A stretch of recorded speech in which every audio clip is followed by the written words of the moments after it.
Assalamualaikum warahmatullahi wabarakatuh. Halo Sobat Edu Pesantren, kali ini kita akan ketemu lagi ya dengan materi I'rab Amil Jurjani. Nah, untuk teman-teman, untuk sobat yang belum subscribe, tentunya sekarang jangan lupa tekan tombol subscribe ya sobat. Nah, materi kita sudah lama ya kita tidak mengupload video mengenai materi I'rab Amil Jurjani. Untuk kalian tentunya tetap semangat dan kita simak video kali ini. Mengenai apa kita akan bahas? Yang pertama, kita akan membahas apa yang kita i'rab pada lafadz-lafadz pada papan tulis ini. Kita akan membahas tentang yaitu pembagian amil yang ke-10, yaitu an-nau'u al-ashiru af'alun naqisati tarfa'ul isma wa tansibul khabara wa hiya salasata asyara fi'lan. Salah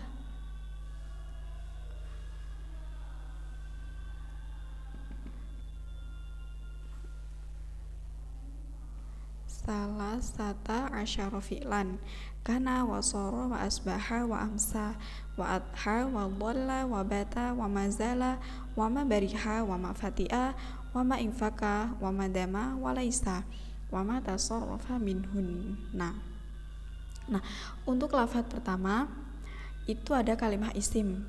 Dia berada di awal kalimah.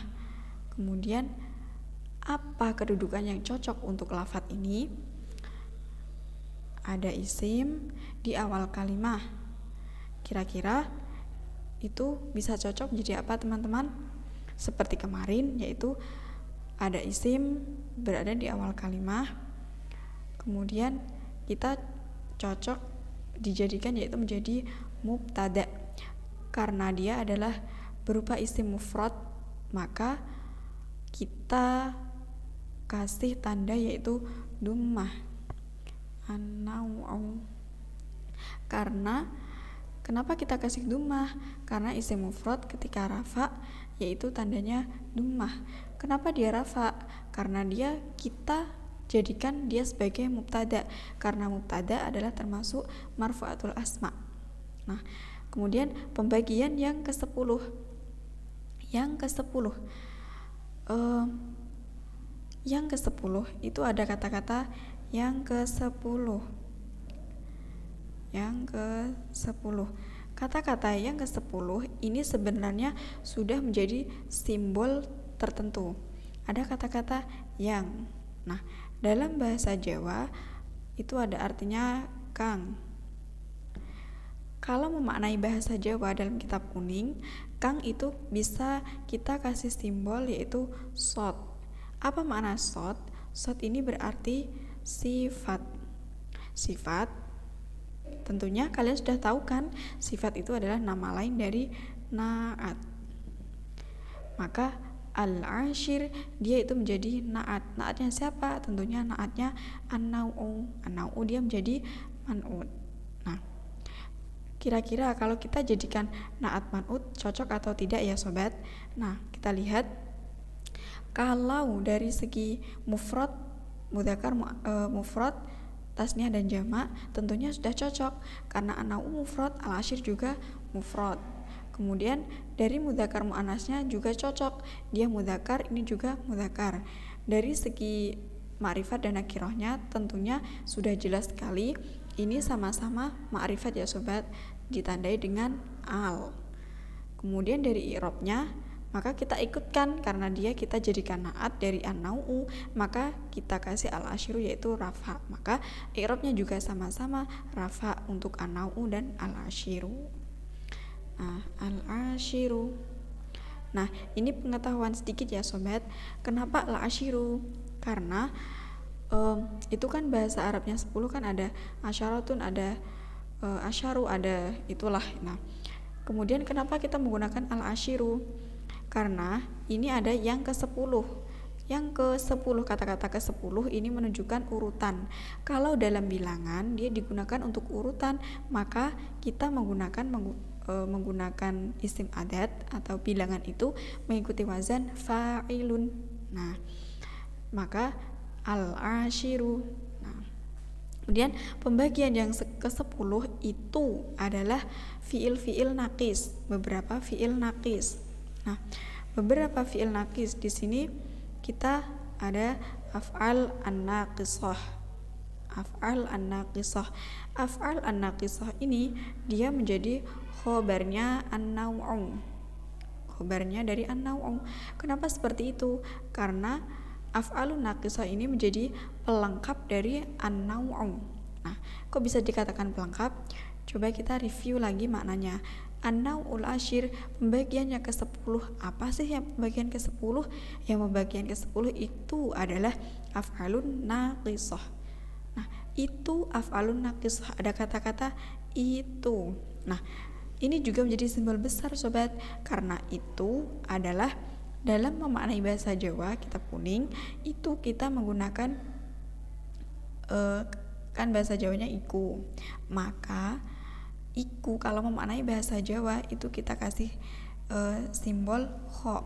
Makna kho ini juga sudah menjadi simbol besar. Sudah kita ketahui kedudukannya yaitu menjadi khobar. Khobarnya siapa? Kita cari di depan. Khobarnya siapa? Ternyata ada mubtada, maka menjadi khobarnya mubtada. Nah, khobar mubtada itu di-i'rabi apa? Di-i'rabi rafa. Karena af'al berarti fiil, maka dia termasuk jamak, bukan mufrad ya sobat, dan bukan juga isim tasniyah. Karena isim tasniyah tentunya ada tandanya alif nun. Karena di sini dia tidak ada alif nun, maka dia bukan bukan isim tasniyah. Tentunya dia adalah jamak taksir. Kenapa dia jamak taksir? Karena fiil itu bermakna banyak, kemudian di akhir dia tidak berupa ya nun atau wawu nun, maka di sini dia termasuk jamak taksir. Jamak taksir ketika rafa yaitu tandanya adalah dhammah, maka kita kasih af'alun naqisah. Fiil naqis ada 2 kalimah isim, dia menjadi satu makna. Fiil naqis yang pertama ini berupa nakirah, kemudian ini ma'rifat. Fiil naqis 2 kalimah dijadikan menjadi satu makna yaitu fiil naqis, maka dia ini adalah susunan mudhof dan mudhof ilaih. Karena di sini tentunya selain menjadi khobar dia juga menjadi mudhof, maka lafaz setelahnya otomatis dia menjadi mudhof ilaih. Karena mudhof ilaih dia hukumnya wajib jar, maka kita langsung saja ya sobat, kita harokati an-naqisati. Kenapa ti? Karena dia adalah juga termasuk isim mufrad dari mengikuti wazan fa'ilun dari fi'il madhi naqasa, mengikuti wazan fa'ilun naqisun, kemudian muannasnya naqisatun. Nah, seperti itu ya sobat, termasuk isim mufrad, dia di i'rabi jar kita kasih tanda kasroh. Dan lanjut, kemudian pembagian yang ke-10 itu adalah fiil naqis. Fiil naqis itu tugasnya ngapain sih? Fungsinya ngapain sih? Ternyata fungsinya adalah merafakkan isim dan menasabkan khobar, yaitu adalah tarfa'ul isma wa tansibul khobar, merafakkan. Ini ada fiil mudhari. Kemudian fiil mudhari di sini di depan fiil mudhari tidak ada amil apapun yang membuat dia di-i'rabi nasab ataupun jazm, maka dia dikatakan fiil mudhari yang tajarud, yang sepi dari amil nasib maupun amil jazim, maka hukumnya wajib rafa.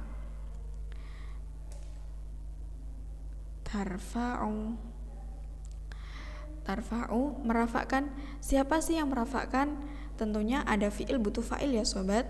Yang merafakkan itu adalah af'alun naqisah tuh, karena dia tidak disebutkan di depan fa'ilnya, maka fa'ilnya otomatis yaitu menggunakan fa'il kata ganti, fa'il domir.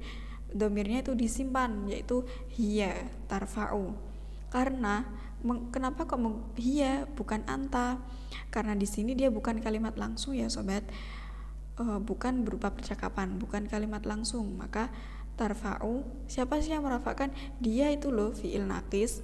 Nah, maka kita kemudian yang cocok dengan tarfa'u itu apa? Huwa atau hiya, karena membicarakan orang ketiga. Huwa atau hiya, tentunya yang cocok itu adalah hiya, bukan huwa. Kalau huwa maka yarfa'u. Nah, kemudian ada fi'il fa'il setelahnya, karena merafakkan isim yang dirafakkan, maka isim menjadi objek yang dikenai pekerjaan. Maka al-ism dia menjadi objeknya tarfa'u, karena tentunya objek itu adalah kata lain dari maf'ul bih, maka di'robi nasab al-isma. Kemudian watan sibu kita i'robkan itu sama dengan tarfa'u. Nanti kalian bisa meneliti lagi ya sobat, yaitu tansibu. Al-khobaro juga sama seperti al-isma i'robnya. Kemudian pembagian yang ke-10 itu adalah fi'il naqis yang merafakkan isim dan menasabkan khobar. Wahya salah satu asyara fi'lan. Wahya ini adalah kata ganti, dan dia ini kembali kepada af'alun naqisah. Dan dia af'al naqis itu kalau kita sebutkan itu wahya dan dia, atau dan af'al naqis itu ada salah satu asyara fi'lan, ada 13 fi'il. Kemudian salah satu asyara dia menjadi khobarnya hiya. Loh, kok tapi dia bukan narafa, kok kok berharokat fathah. Nah, untuk kalian ketahui, salah satu asyara dia adalah isim adat, namanya isim adat murokab. Nah, khusus bilangan 11 sampai 19 itu dia wajib mabni fathah, mahal rafa, karena dia menjadi khobar salah satu asyara. Nah, wahia salah satu asyara. Kemudian ada isim adat murokab. Ingat, kita review dari materi yang kemarin, nanti kalian bisa lihat ya sobat. Salah satu asyara itu adalah isim adat murokab. Ada isim jatuh setelahnya isim adat murokab, pasti dia menjelaskan dari isim adat murokab tersebut. Maka di sini dia menjadi bukan maf'ul bih, tapi dia menjadi tamyiz fi'lan. Apa sih yang 13? Yang 13 itu loh fi'lan, yang menjelaskan itu adalah yang 13 apa sih, yaitu fi'ilnya. Kemudian kana wa sara wa asbaha wa amsa wa atha wa wala dan seterusnya sampai walaisa di sini ya sobat. Kana dan yang akan itu ada 13 ya sobat, ada 13 itu apa saja, yaitu ada kana, soro, asbaha, amsa dan seterusnya sampai laisa. Maka kana ini adalah kana dan sampai laisa ini adalah fiil-fiil yang termasuk bagian dari 13 itu dipecah-pecah menjadi kana dan seterusnya menjadi laisa. Ini adalah bagian dari salah satu asyara. Maka kana, soro, kana di sini dia menjadi badal dari salah satu asyara. Salah satu asyara dia i'rabnya mahal rafa, kana kita bisa terkib dua, karena dia berupa fi'il madi. Kalau fi'il madi kan seharusnya ikut juga rafa tuh sama salah satu asyara. Karena kana adalah fi'il madi, maka i'rabnya juga mahal. Fi'il madi kan mabni tuh, mahal rafa menjadi badal salah satu asyara. Atau selain itu, karena kita jadikan isim saud yaitu mabninya pada harokat terakhirnya, mabniun ala sautihi, karena ismu sautin mabniun ala sautihi. Nah, kemudian sampai pada laisa, ini karena menjadi badal ya sobat, jadi badalnya salah satu asyara. Kemudian wasoro, wa asbaha dan seterusnya. Kenapa kok dia harokatnya bukan dumah atau apa itulah istilah tanda i'rab rafa? Karena dia semuanya ini adalah berupa fi'il dan fi'il madi. Kalau fi'il madi maka hukumnya mabni ya sobat. Kalau mabni kita nggak bisa merubahnya. Kana wa soro, wawunya ini kana dan soro, wawunya wawu atof, maka soro di sini dia menjadi atof dan ma'tuf alaihnya ini adalah kana. Maka ini juga asbaha, berarti kasusnya sama dengan soro sampai walaisa. Kemudian wama tasarrafa minhun, wama ada wawu, ma ini ma-nya namanya adalah ma mausul, ma isim mausul. Kemudian tasarrafa dia adalah kalau ada mausul, isim mausul, maka setelahnya berupa silah, dan silah itu harus berupa jumlah. Tasarrafa ini adalah fiil madi. Sarrafa fiil madi. Kemudian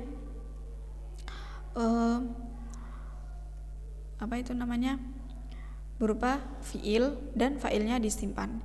Jumlah dari fiil fa'il dia menjadi silahnya ma. Wama tasarrafa minhun adalah artinya dan lafat-lafat yang ditasrif dari kana dan laisa, misal kana, yakunu, kaunan, ya seperti itu. Wama tasarrafa minhun, dan semua lafat yang ditasrif dari kana dan saudaranya dan sampai laisa di sini, kalau dia bisa ditasrif, maka tasrifannya itu juga bisa beramal seperti kana. Seperti itu ya sobat. Nah, materi kita cukup sampai di sini dulu ya teman-teman. Untuk pembagian ke-10 kita sudah selesai. Tentunya kita tidak akan berhenti sampai kelompok ke-10 ini saja. Ada banyak lagi video-video yang akan menjelaskan tentang kelompok ke-11 dan seterusnya. Tentunya untuk kalian tetap update dan ikuti terus materi-materi kami tentunya di channel Edu Pesantren. Untuk kawan-kawan dan kami ucapkan maaf apabila ada kesalahan, dan terima kasih telah menonton video-video kami. Jangan lupa like, subscribe, dan share ya sobat. Bye bye, sampai jumpa. Assalamualaikum warahmatullahi wabarakatuh.